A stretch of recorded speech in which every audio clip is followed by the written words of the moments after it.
mes che pie che portiano in pensione, lo portuguese, magari che successe lo francese, non si scappava.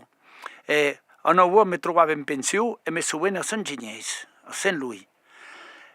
E qui non trovavo qualcosa della montagna o di tutte le coince, che non potevano entrenare per la portuguese, vi può dire che erano rusesi.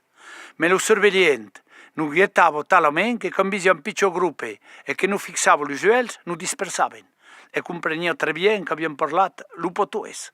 E che era talmente difenduto che di usare tutte le linee che non donavano per non punire perché abbiamo parlato portuguese. E mi sono che io avevo un mestre che in coppa aveva trovato un sistema per non far evitare e per non far mosciardare l'un l'altro di una maniera indiretta per quelli che parlavano il portoghese. Guarda di che consistava.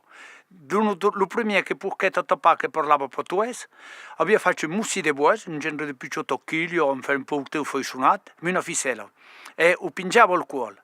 E gli diceva che se volesse prendere trovare un altro che parlava portoghese per ripingiare la fisella me lo mussi di bois.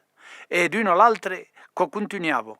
E quando arrivava l'usates, aquel che aveva ancora lo mussi di bois me la fisella al tour del cuore o la mappa o in porto, portava la punizione di tutti gli altri. E voi potete dire che quella è una maniera più, vi direi, viziosa, perché bien souvent quando aveva il mussi di bois al tour del cuore, vi tardava di trovare un altro portoghese per lo rimettere. Questo è che vi potete dire.